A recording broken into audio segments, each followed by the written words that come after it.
Bagi Anda yang baru saja bergabung, berikut berita utama hari ini.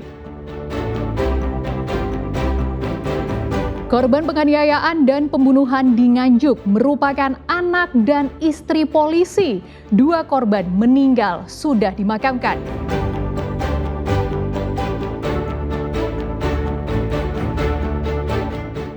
Menipu seorang wanita, seorang pria yang mengaku anggota Resmo Polres Tuban dibekuk polisi.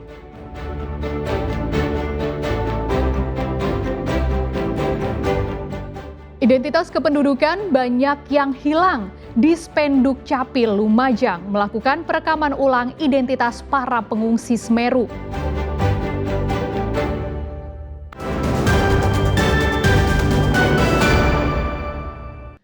Usai diautopsi, 2 korban pembunuhan di Nganjuk, yakni ibu dan anak, akhirnya dimakamkan di Kediri. Keduanya diketahui ternyata merupakan keluarga anggota polisi yang berdinas di Polsek Kertosono Nganjuk.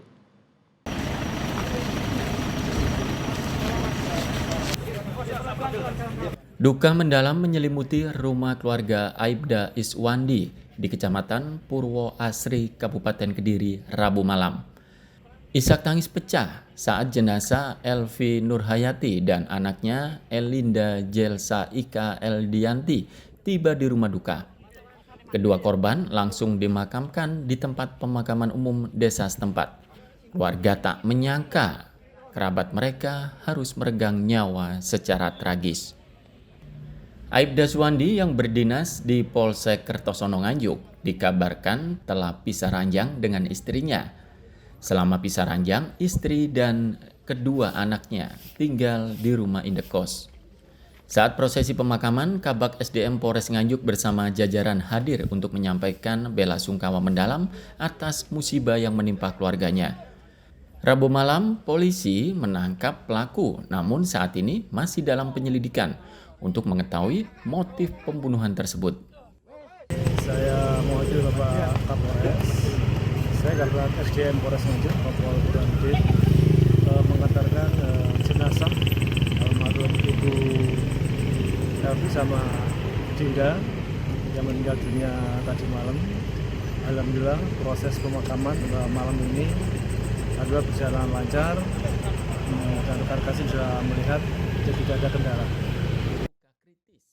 Rabu dini hari, Elvi Nurhayati dan putrinya Elinda tewas ditusuk orang tak dikenal di dalam kamar indekos di Kelurahan Payaman, Kabupaten Nganjuk.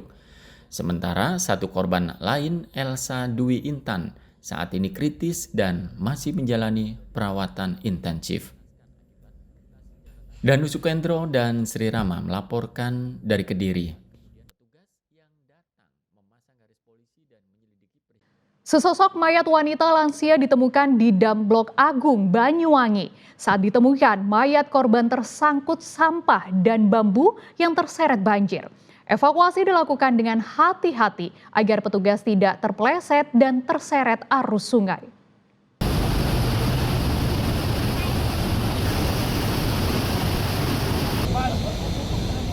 Warga desa Karangdoro, Kecamatan Tegalsari, Jember, ramai mendatangi dam atau pintu air Blok Agung usai mendapat kabar adanya penemuan mayat wanita lansia. Korban berada di dekat pintu air yang berarus sangat deras. Polisi yang mendapatkan laporan segera mendatangi lokasi kejadian dan berupaya mengevakuasi korban. Namun upaya ini tak mudah dilakukan. Petugas juga harus ekstra hati-hati saat mengevakuasi korban dengan tali agar tak sampai terseret arus sungai. Setelah 1 jam, wanita tanpa identitas tersebut berhasil diangkat ke daratan. Saat pertama kali ditemukan, korban tersangkut di sekitar tumpukan sampah dan bambu yang terbawa arus banjir. Mayat wanita lansia itu sudah membusuk dengan kondisi leher yang sudah tidak utuh lagi. Meski demikian, petugas belum bisa memastikan penyebab kematian korban. Kondisi mayat ditemukan seperti apa? Ini tadi kondisinya sudah membusuk dan setelah ini kita lakukan identifikasi untuk menentukan identitasnya. Dan mungkin bisa dijelaskan awal mula penemuan ini dari siapa yang mengetahui? Yang mengetahui tadi Pak Kepala Dusun Maka itu sedang berada di sungai melihat seperti ada jenazah, kemudian setelah dicek benar-benar jenazah. Guna proses identifikasi, mayat korban dibawa ke instalasi kamar jenazah RSUD Blambangan, Banyuwangi. Polisi mengimbau jika ada warga yang kehilangan keluarganya, yakni wanita lansia, diharapkan bisa segera melapor ke polisi. Taufik Ferdiansyah dan Sri Rama melaporkan dari Banyuwangi.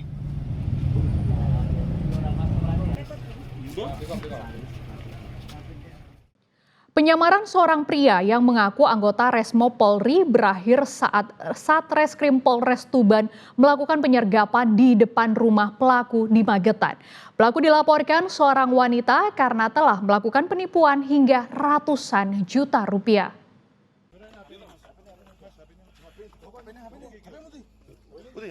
Penangkapan pelaku penipuan terhadap Anas Thohir, usia 32 tahun, warga Magetan ini berlangsung dramatis. Pelaku yang sudah diintai petugas langsung disergap dan digelandang saat di depan rumah. Penangkapan pelaku berawal dari laporan seorang wanita warga Tuban karena merasa ditipu. Awalnya pelaku mengaku sebagai anggota Resmob Polda Jatim kepada korban. Bahkan untuk meyakinkan penyamarannya, pelaku juga kerap mengenakan atribut Polri dan membawa senjata api. Korban yang terbujuk lalu menjalin hubungan dekat dengan pelaku. Setelah korban terpedaya, pelaku kerap meminta uang kepada korban hingga mencapai 170 juta rupiah. Saat ditagih untuk membayar, pelaku selalu berkelit hingga korban curiga dan mendatangi kantor polisi dan mengkonfirmasi identitasnya. Saat dicek ternyata kekasihnya bukan merupakan anggota Polri, hingga korban langsung membuat laporan ke Polres Tuban. Sebagai barang bukti, polisi menyita 1 pucuk airsoft gun serta sarung senjata atau holster dan 1 unit HT. Korban merasa jatuh cinta kepada pelaku. Pelaku meminta bantuan kepada korban dengan alasan pelaku mengalami laka. Selanjutnya ditransferlah uang senilai 1.500.000 dan selanjutnya dengan berbagai alasan sering meminta uang sampai akhirnya kerugian korban sampai 170 juta. Pelaku dijerat pasal 378 KUHP tentang penipuan atau pasal 372 KUHP tentang penggelapan dengan ancaman 4 tahun penjara. Sapari Renuwijaya dan Sri Rama melaporkan dari Tuban.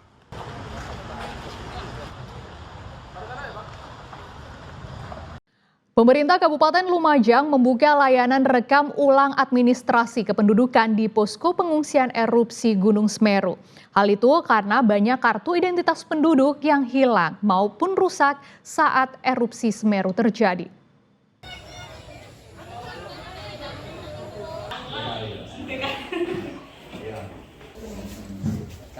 Layanan rekam administrasi kependudukan bagi penyintas Semeru ini dilakukan di posko-posko pengungsian.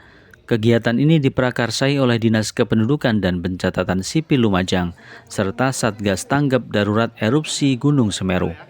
Fasilitas yang didatangkan ke posko pengungsian ini diantaranya rekam biometrik, verifikasi, hingga percetakan dokumen kependudukan.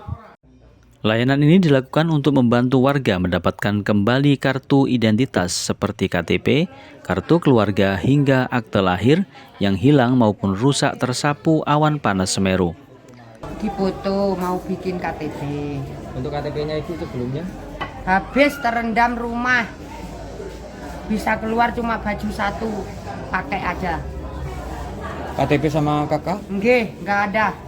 KTP nggak ada, kartu keluarga nggak punya sudah, nggak punya apa-apa. Rumahnya hancur semua? Nggih, belas pun. Rata dengan tanah Bu ya? Rata.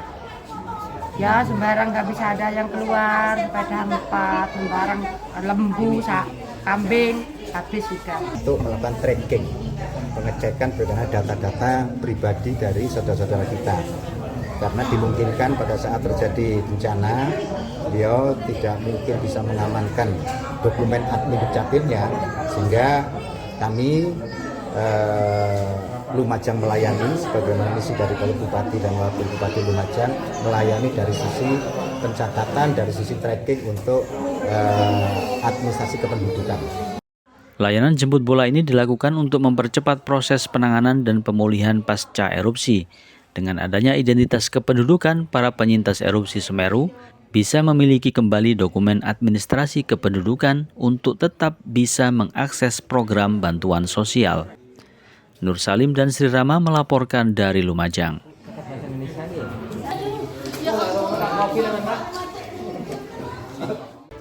Ya, informasi tadi mengakhiri jumpa kita di Berita Jawa Timur. Jangan lupa pastikan Anda untuk subscribe channel YouTube Liputan 6 SCTV Daerah. Saya Fri Marina pamit, selamat beraktivitas dan sampai jumpa.